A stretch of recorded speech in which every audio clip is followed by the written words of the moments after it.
Alright, in this session I'm going to show you yet another application of k-nearest neighbor algorithm for classification. In particular, we are going to use this data set, which is quite an interesting one. It is available on Kaggle, and it is basically a loan default prediction data set.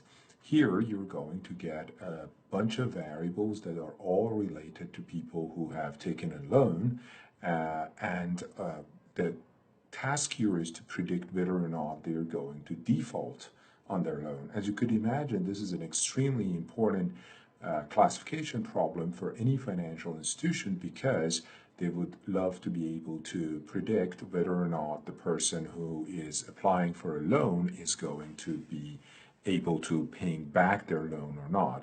And if you think deeply about it, this is the whole concept of a credit score. A credit score is basically the likelihood that a person would not default on their loan. Therefore, the higher it is, the less likely they are to default on their loan, and therefore they are easier when it comes to getting loans. So in order to download this data set, you have to just click here on download, and once you do it, it will ask you to either register if you have not, or sign in using one of these preferred methods. And because I already have a Google account with them, I use my Google login, and then I can click here, download, and download the data set.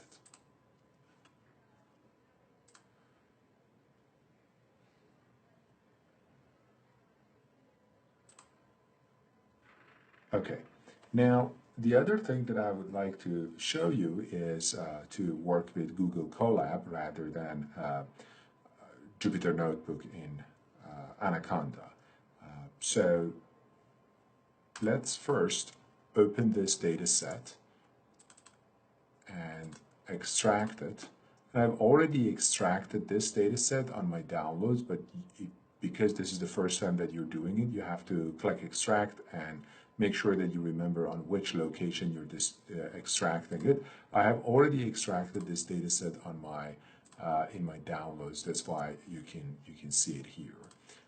So just download the data and extract it, and then we can go to the next step, which is basically the Google Colab. So I'm going to assume that you don't know anything about Google Colab and you want to do it for the very first time, and this is how you do it.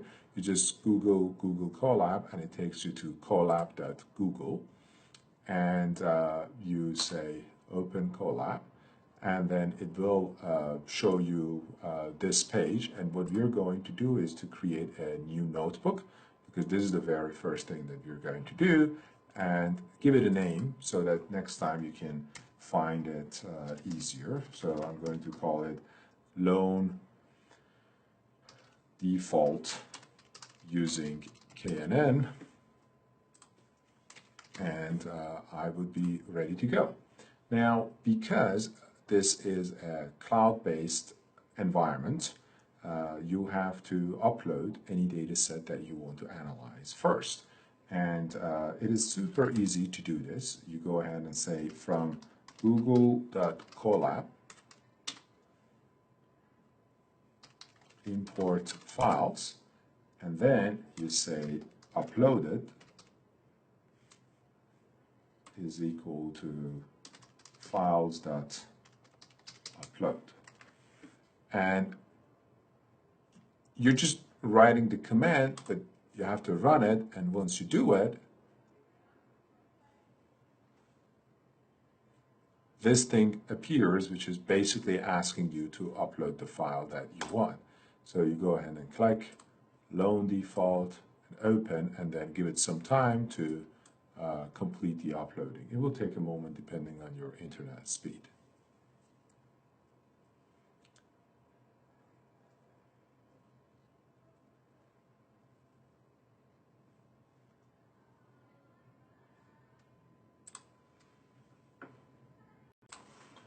And by the way, let me make it just larger so that you can easier hear. So basically, what we're doing here is that grabbing files submodule from the Google Colab module, and then open the Google Colab toolbox and take the files kit. This is basically what we are doing here. And then in the next step, we're using the upload function from the files to basically upload the file and store the results in a variable that is, we're going to call it the uploaded, all right? And in the next step, we're just going to go ahead and upload basically import the necessary libraries that we're going to work with. And the two main libraries that we're always going to use are pandas and numpy. Pandas is basically a library that you're going to use a lot of features from that library to organize your data. And numpy is your math engine. So any mathematical functions that you want to apply, you're going to use the numpy library, whereas any data cleaning and organizational of the data, you're going to use the functions within the pandas. So, and I'm going to, write the code in different snippets. So I'm going to go ahead and click on code to create this new thing here and go ahead and say, okay, let's import pandas as PD, import numpy as NP. And then the great thing is that because I'm on Google Colab, a lot of the code is suggested by AI and I can just accept and go ahead. So Matplotlib and Seaborn are two very common libraries that people use in machine learning. As you can see in other videos, we've already used them in other code, but and that is why it is suggesting them, but I don't want to use them in this particular code, so I just delete them. Now, the other thing that we are going to have here is model selection from the Scikit-Learn library. So I'm going to go and set from Scikit-Learn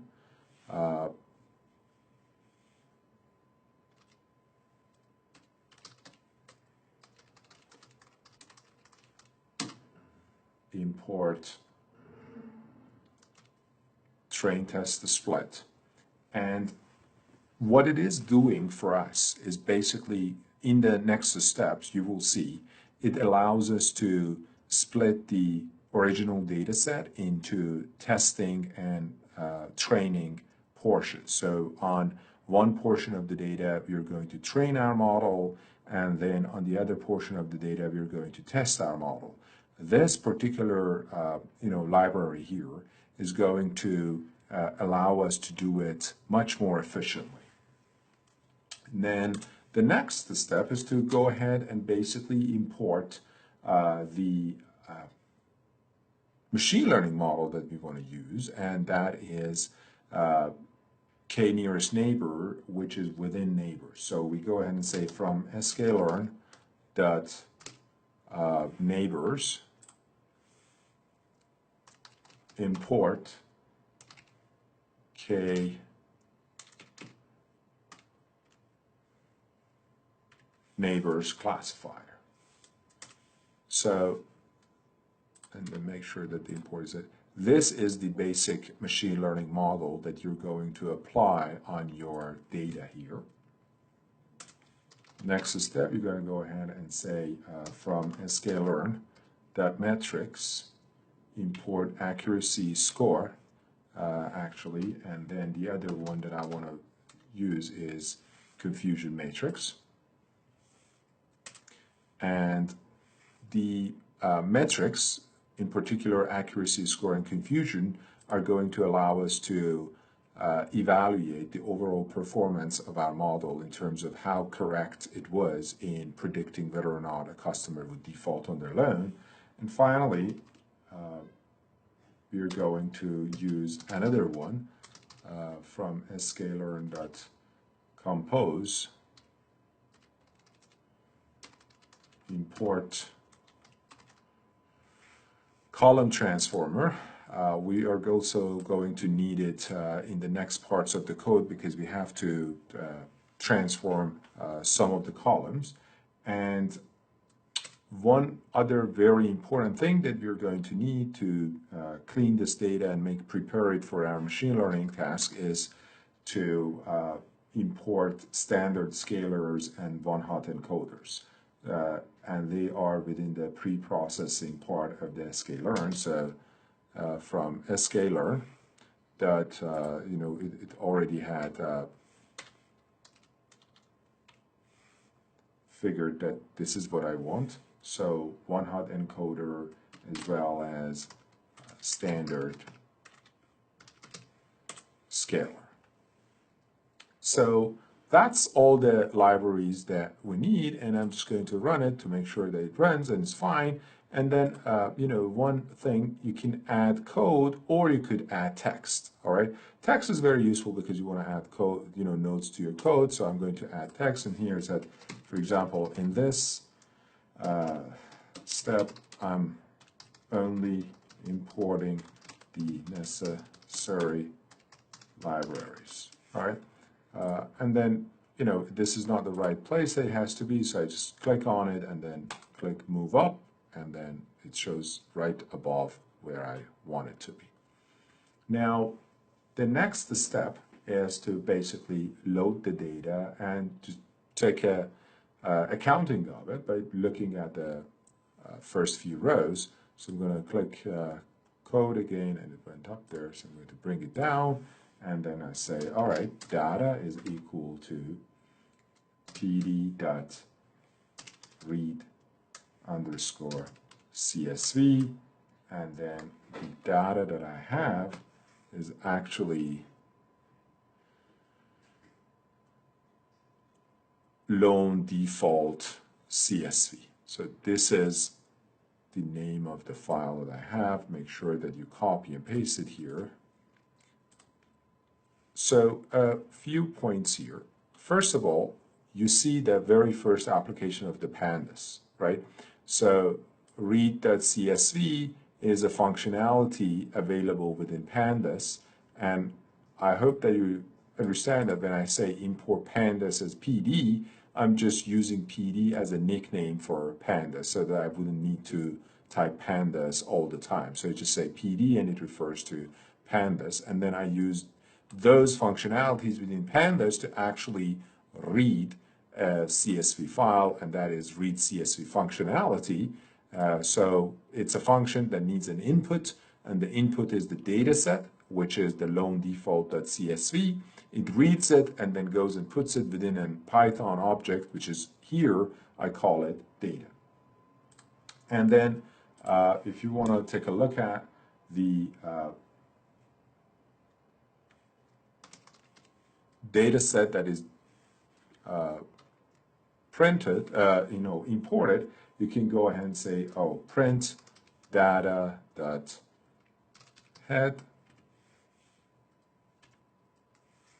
and then it would print the first 5 observations. So you can see that you have a loan ID, age, income, loan amount, a bunch of other variables, and your outcome variable, which is default 0 or 1, which basically says whether or not they have defaulted on their loan or not. Now, here we need to do a lot of cleaning on our data. There are basically 2 major things that we have to do. The very first one is that computers do not understand words. Computers understand numbers. So we have to turn some of these variables that are not numbers, the variables that are categorical, into numbers. Take this particular variable, has dependence, right? So this is a variable, it's a categorical variable here, which takes the values of yes or no. Yes means that the person has dependence, and no means the person does not have dependence. So we have to somehow turn this yes and no to 1 and 0, because that is what the computer understands. That is, one example of the categorical variable transformation. The other one is, again, loan purpose. So you can imagine that people have many different purposes for the loan that they take. It could be for their car, it could be a business loan, or it could be something else, right? Here you can see that at least assume that we have three different options within this loan purpose variable, right? So there are three categories. What we have to do here is to turn them into something that the computer understands, zeros and one. To do that, the approach is to create one variable, call it other, and the value of the variable other would be 1 if the loan purpose is equal to other. Create another variable, call it auto, and it would be 1 only if the loan purpose is equal to auto and 0 otherwise. So here, and similarly, create another variable, call it business, and put its value equal to 1 only if loan purpose is equal to business and 0 otherwise. So you could imagine that for this particular row, you would have three additional variables called other, auto, and business, and the value of the variable other would be 1, whereas the values of the variables auto and business are going to be 0. For this one, for example, the value of the variable other would be 0, the value of variable auto would be 1, and the value of variable business would be 0, all right, and so forth. So as you can imagine, this is quite a burdensome task, and Python makes it much, much easier for us, which is through this one-hot encoder, all right? So this is where we are going to use the one-hot encoder, and I told you the reason is because we have to turn the categorical variables and into numerical variables, and this is through one-hot encoding. I told you exactly how it should look like, and one-hot encoder is a very quick way to automate that process through Python. Now, the other transformation that we need to do is to basically standardize the values of the numerical variables. What do I mean by that? I mean that because the k nearest neighbors, as we've discussed in the previous videos, works based on the distance, since different variables are measuring different things, they should not be compared with each other directly. What do I mean? I mean that age 69 should be compared with other age values. It is not meaningful to compare the age 69 with income of $50,432. It is also not meaningful to compare the age with, say, loan amount. So rather than comparing numbers or measures of constructs that have nothing to do with each other, rather than comparing the value 69 with 50,000 of income or $1.2 million of loan amount, what we have to do is to standardize everything, maybe divide them by the average or divide them with the largest value within that column, so that these numbers become more comparable. So rather than saying, oh, the age is 69, we can say which percentile of age that person is, and which percentile of income that person has, and which percentile of loan amount that person is taking. All right? So that is what we're going to achieve with standard scalar. All right?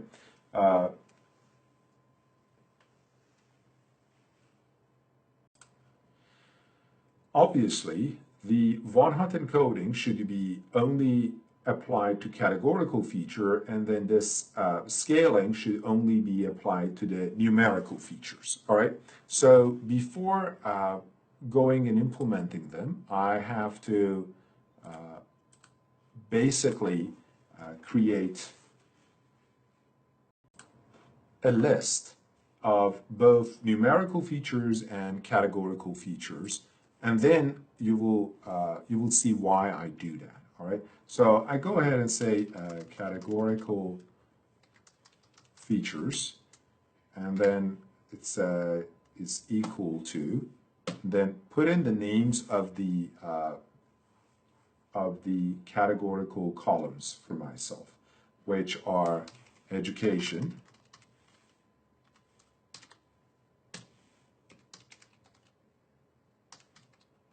employment type,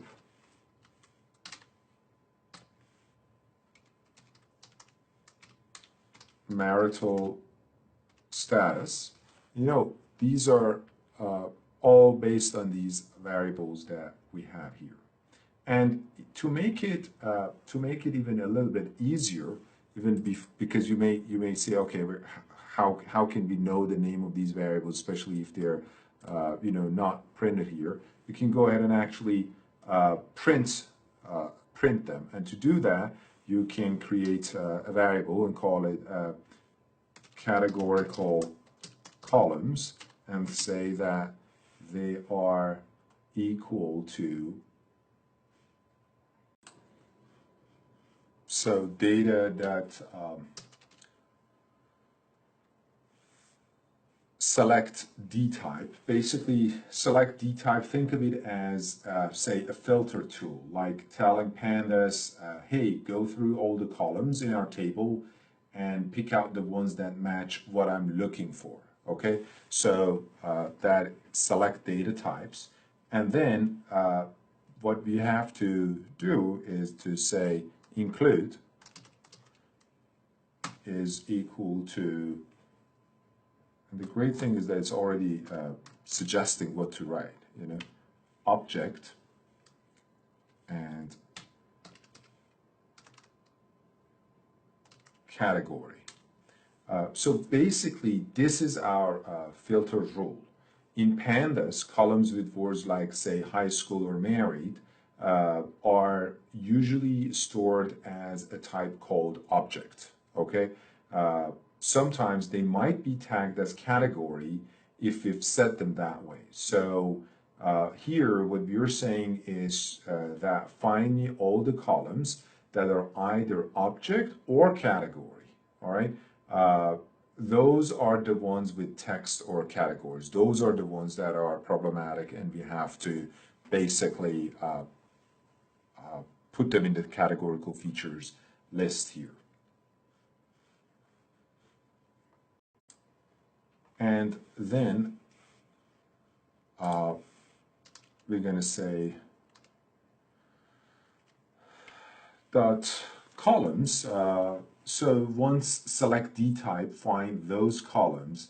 The columns grabs just their names, like education or marital status, and gives us a list of them, which we are going to go and store in this categorical cal list. So once you've done that, you can just go ahead and say, oh, print list, and then categorical calls. Then run it, and then this is basically all the variables that are stored as categorical in your data set. Now, you see that loan ID is this one, obviously, and then the other one is education, which is not listed here. It's within 3 dots and so forth. I'm going to just copy these and paste it inside here. And the reason that I have not chosen loan ID is that because although it's a categorical variable, it's an ID, right? It's just like your social security number, right? Your social security number is a unique number that is used to identify you. You cannot use that to predict anything, right?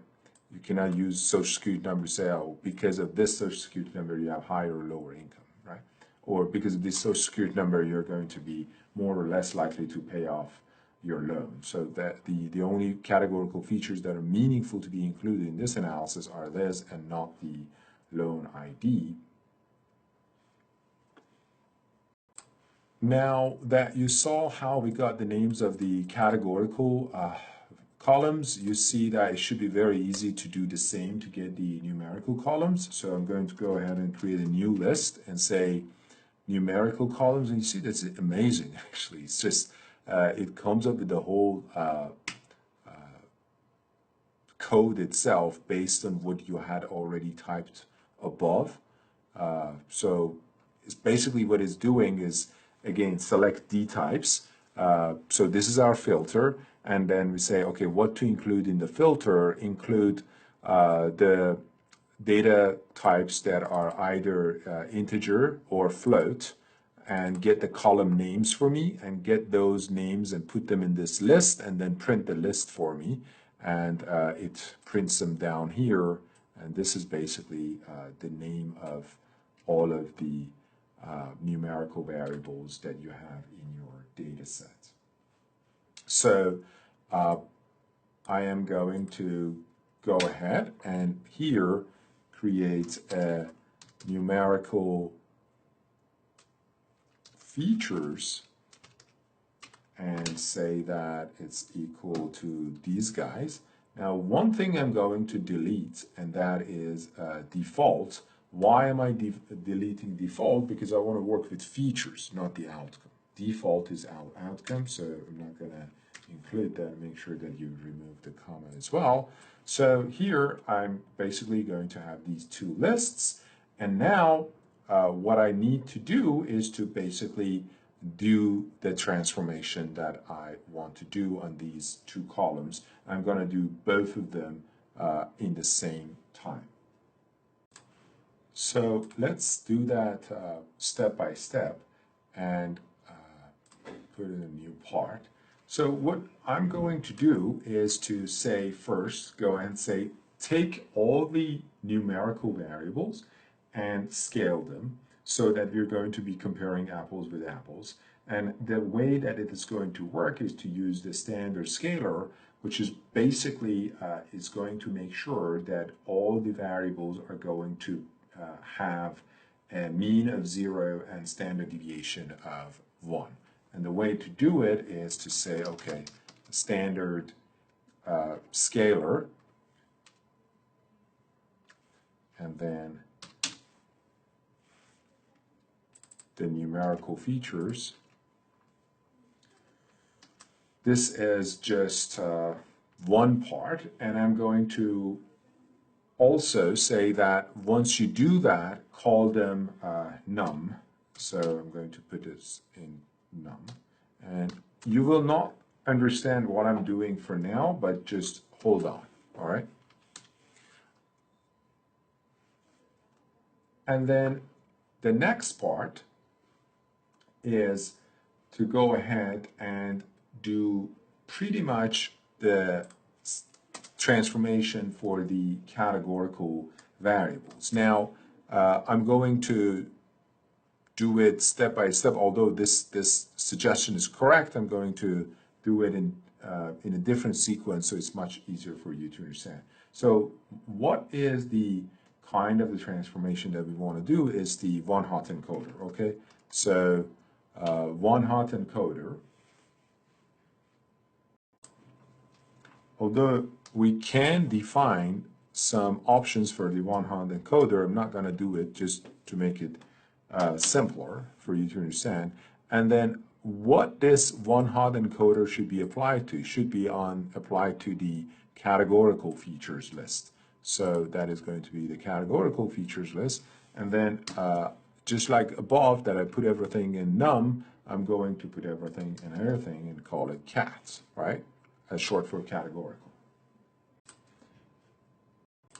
Now, I want a function to be able to do these two different transformation on each variable depending on its type, depending on where in either of these two lists it appears, and I call it transformers, and I say it's equal to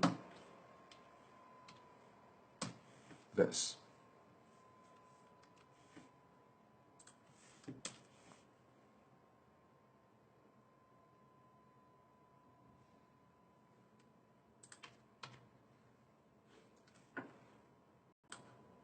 And then I'm going to also give it a name, say, all right, let me just put it here, preprocessor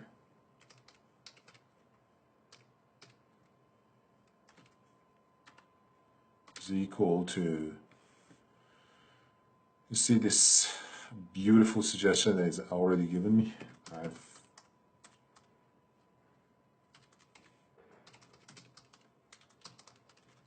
column transformer and open, and then you have to close the parenthesis down here as well, I guess.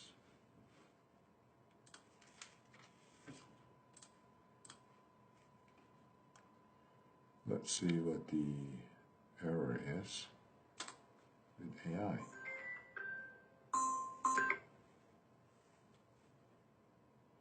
Oh,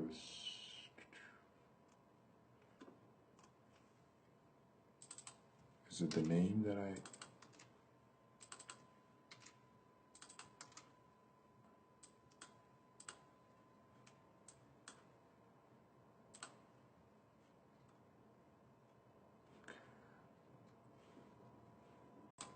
Okay, it says that there's a missing comma between the two tuples from the transformers list, so it's probably referring here. Let's see.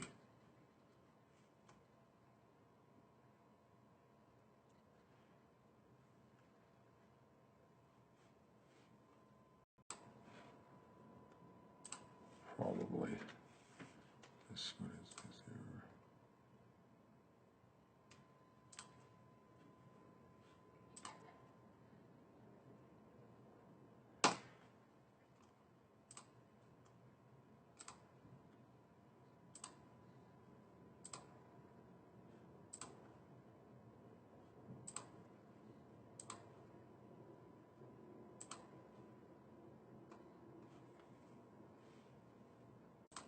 So this suggested code, this part is additionally, redundant.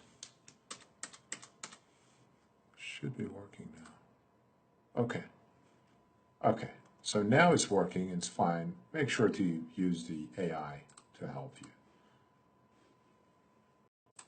So we are not going to use this immediately. It's just like a set of instructions that we have given to a chef that is going to use a bunch of different ingredients, and each ingredient has to be prepared in its own different way. This is just a recipe, all right? We have not started using the recipe yet, but we just have to write the recipe down so that the chef knows what to do, okay? This is what we've done so far. All right, the next step would be to create the features and the label data set. What are the features? The features are basically the predictors in your data set. Those are the variables that you can use in order to determine whether or not somebody is going to default on their loan. And what is the label? The label is the outcome, which in this case is the default. So it's very easy to create that. I'm going to call it data X, and it's actually going to use the recommended code that Google Colab is giving me. So it is data.drop default. All right, what am I doing here? It's saying that, all right, go ahead and get whatever you have in the data frame, but drop the column default, and everything else, keep it there. That is going to be your features. And why am I dropping default? Because default is our label. And in the next row, you see that it says in the data frame, only keep the default column and call it Y. Now, one thing that you would notice is that X is capital, Y is lowercase, and that is because X is basically a matrix, right? It is a bunch of different columns, whereas Y is only one column, right?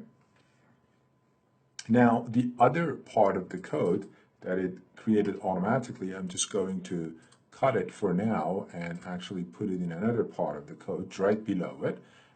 And what is happening here is that once we have the features data set and the outcome data set, we have to further split them into training and testing.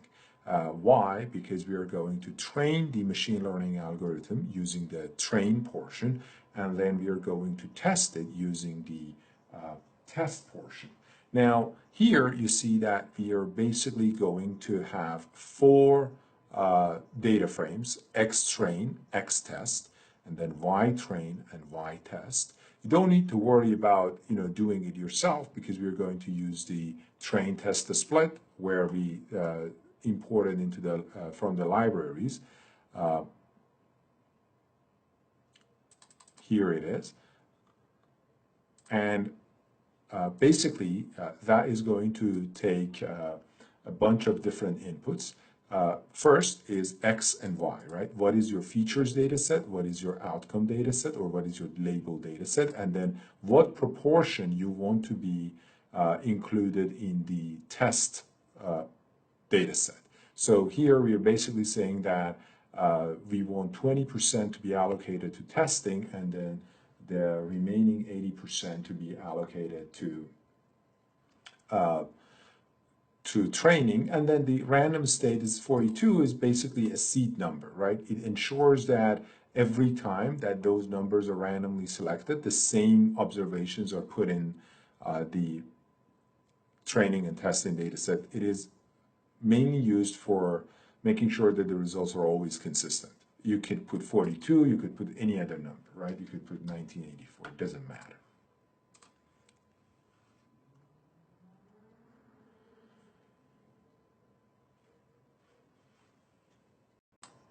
All right, now is basically, once we've put everything into the X train and X test, Y train and Y test, is where we are going to actually go ahead and use our preprocessor, the handy chef that we trained here. So I'm going to create a new piece of code and basically say, all right, now implement whatever we told you to do in this preprocessor function, and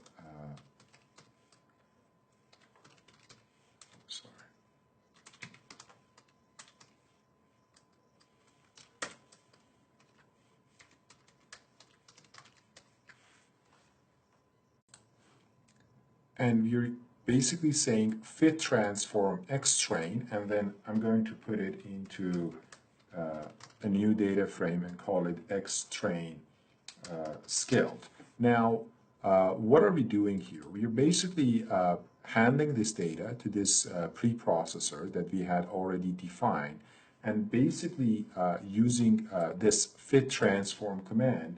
And what you're saying here is that figure out how to scale the numbers and encode the categories, and then do it, all right? The fit parameter means it learns from the training data, like calculating the mean and standard deviation for scaling, or figuring out all the categories in, say, the education variable.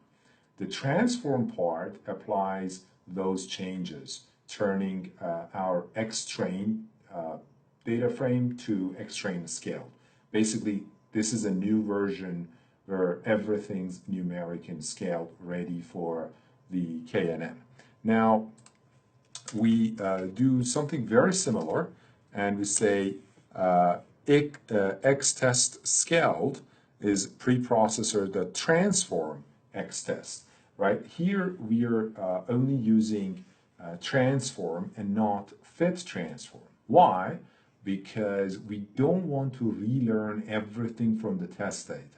We want to use the same rules we learned from the training data. It's like saying, use the same recipe you figured out for training set to prep the test set. So X test to scale basically comes out scaled and encoded, matching the X train scaled already. And let me see what's the problem here. Okay, maybe because I have an additional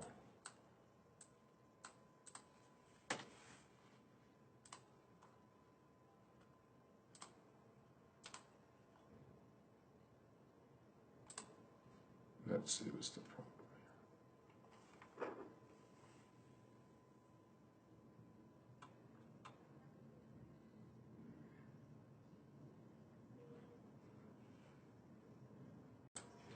sorry, I had a typo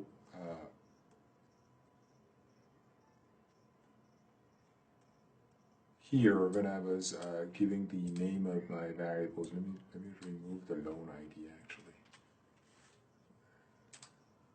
Here, basically, and that was causing the problem. So make sure that you don't have any typo in the name of the columns. All right, after all of this,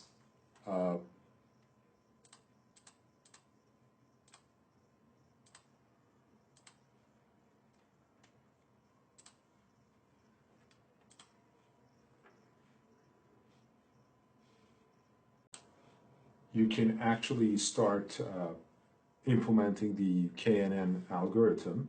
So you're going to first give it a nickname. I call it KNN, and this is basically the code that is suggested by Colab, which is the exact thing we want. So it implements K-neighbors classifier with a number of neighbors as 5 as the default, and then goes ahead and basically uses this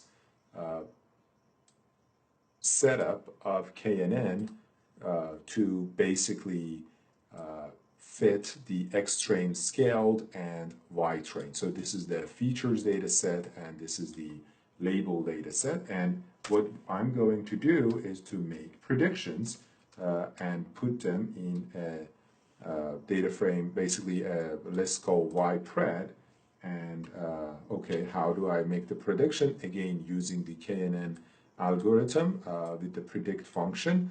And here we only need to give it the X-test scaled because it is going to predict the labels itself. And I'm just going to run it. It takes a while.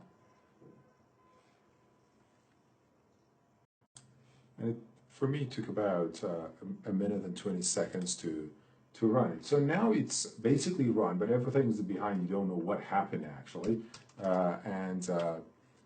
To basically see what the performance is like, you're going to look at the accuracy score, which is basically a comparison between the predictions, which are stored in YPred, and the actual labels, which are stored in YTest. And remember, we're doing it on the test data set, not the training data set. And that would be our accuracy score. I'm going to give it a name and call it accuracy.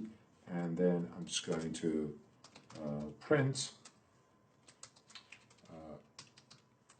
accuracy of the model is equal to, and then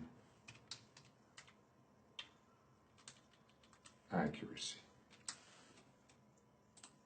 So it says the accuracy of the model is equal to 87%, meaning that in 87% of the cases, it could correctly classify whether or not the person is going to default on their loan. Now, one thing that I want to show you here is that the number of neighbors here was 5, so we can change it to 2. And the reason I'm going to change it to 2 is to see whether or not it's going to have an impact on the accuracy score. And it again took a minute and 24 seconds to run, and then when I run it back here, it's again at 87%. So the number of neighbors here from 5 to 2 was not that different. Now let me change it to 10 and run it again to see what happens.